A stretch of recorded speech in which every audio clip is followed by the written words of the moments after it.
সঞ্জয় রায়ের ফাঁসি চেয়ে হাইকোর্টের দ্বারস্থ রাজ্য সরকার। ডিভিশন বেঞ্চে আবেদন অ্যাডভোকেট জেনারেল কিশোর দত্ত। দোষী সঞ্জয় রায়ের সর্বোচ্চ সাজা চেয়ে মামলা দায়ের করল রাজ্য। হাইকোর্টের বিচারপতি দেবাংশু বসাকের ডিভিশন বেঞ্চে মামলা দায়ের রাজ্যে। গতকালই আমৃত্যু কারাবাসের নির্দেশ দিয়েছিলেন বিচারক অনির্বাণ দাস।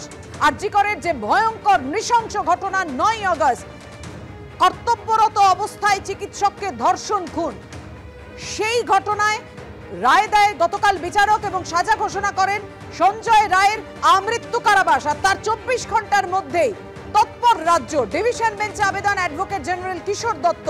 দোষী সঞ্জয় রায়ের সর্বোচ্চ সাজা চেয়ে মামলা দায়ের করল রাজ্য। হাইকোর্টের বিচারপতি দেবাংশু বসাকের ডিভিশন বেঞ্চে।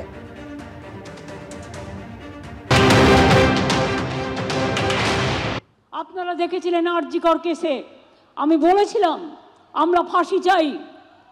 আমরা অপরাজিতা বিল পাশ করেছি অ্যাসেম্বলিতে, আমরা ডেথ পেনাল্টি রেখেছি, সেখানে আমরা শাস্তি রেখেছি এবং অ্যাসিডেও অনেক সময় মুখটুক পুড়িয়ে দেয়, তার জন্য আমরা শাস্তি রেখেছি।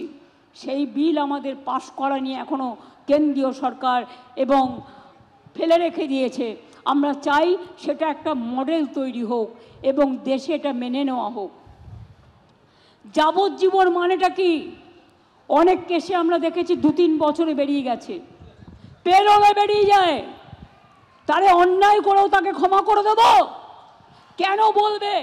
এই কেসটা আমি সত্যি শোক বলতে পারেন। আমি নিজেও একজন লয়ার ছিলাম, আমি আইনটা পড়েছি। একটা জাজমেন্ট আমার পছন্দ হয়নি, যে it is not a rare of the rarest case. আমি মনে করি yes, it is the rare, sensitive and very very heinous crime. অর্থাৎ সঞ্জয় রায় সর্বোচ্চ সাজা আছে, হাইকোর্টে মামলা করেছে রাজ্য সরকার। সরাসরি কথা বলবো, সৌভিক মজুমদার এই মুহূর্তে আমাদের সঙ্গে রয়েছে। সৌভিক, নিম্ন আদালতের যে রায়, সেই রায়টাকে, যে ভার্ডিক্ট, সেটাকে রাজ্য সরকার গ্রহণ করতে পারেনি, সেই কারণে হাইকোর্টে তারা মামলা করেছেন। মূলত আজকে এই মামলায় কি কি যুক্তি দিল রাজ্য সরকার যাতে ফাঁসি তার হয় এই প্রমোরে? দেখো, সরকারের তরফ থেকে এখনো পর্যন্ত কোনো যুক্তি তারা পেশ করেননি। সরকারের মূল বক্তব্য হলো যে তারা ফাঁসি চান এবং নিম্ন আদালতের তরফ থেকে যে রায় দেওয়া হয়েছে সেই রায়কে তারা চ্যালেঞ্জ করছেন। ফলত সেই কারণেই তারা কলকাতা হাইকোর্টের দ্বারস্থ হয়েছেন, কলকাতা হাইকোর্টে এসেছেন এবং মাননীয় বিচারপতিদের দৃষ্টি আকর্ষণ করেছেন। এবং সরকারের বক্তব্য হলো তারা এই মর্মে কলকাতা হাইকোর্টে এসেছেন এবং মামলা দায়ের করার অনুমতি দেওয়া হোক। কলকাতা হাইকোর্টের তরফ থেকে আজকে সেই মামলা দায়ের করার অনুমতি দিয়েছে এবং এখনো পর্যন্ত আমরা যে খবর পাচ্ছি সেই অনুযায়ী এই মামলা দায়েরের যে প্রক্রিয়া রয়েছে সেই প্রক্রিয়া সম্পন্ন হয়েছে এবং আগামী কাল থেকে এই মামলার মূল যে বিচার প্রক্রিয়া সেটা শুরু হওয়ার সম্ভাবনা রয়েছে। এখন তুমি জানো যে গোটা প্রক্রিয়াটায় গতকাল যখন নিম্ন আদালত থেকে এই রায় ঘোষণা করা হয়, তারপরেই সরকারের তরফ থেকে এবং মাননীয় মুখ্যমন্ত্রী তিনি কিন্তু স্পষ্ট করে বলে দেন যে তারা এই মামলার ক্ষেত্রে সর্বোচ্চ শাস্তি চান এবং সেই মর্মেই আজকে একেবারে সকালবেলা কলকাতা হাইকোর্টের কার্যকালের যে মেয়াদ রয়েছে সেটা শুরু হওয়ার সঙ্গে সঙ্গেই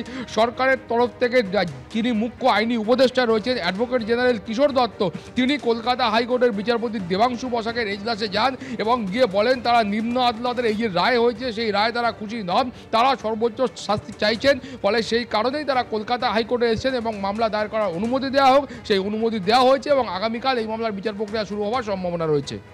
তোমাকে আপাতত ধন্যবাদ। অর্থাৎ গতকালই মুখ্যমন্ত্রী মমতা বন্দ্যোপাধ্যায় সোশ্যাল মিডিয়ায় পোস্ট করে বলেছিলেন যে তারা এই রায়কে চ্যালেঞ্জ করে হাইকোর্টে যাবেন এবং সেই সোশ্যাল পোস্টের 24 ঘন্টার মধ্যে আজ কলকাতা হাইকোর্টে মামলা দায়ের করল রাজ্য সরকার।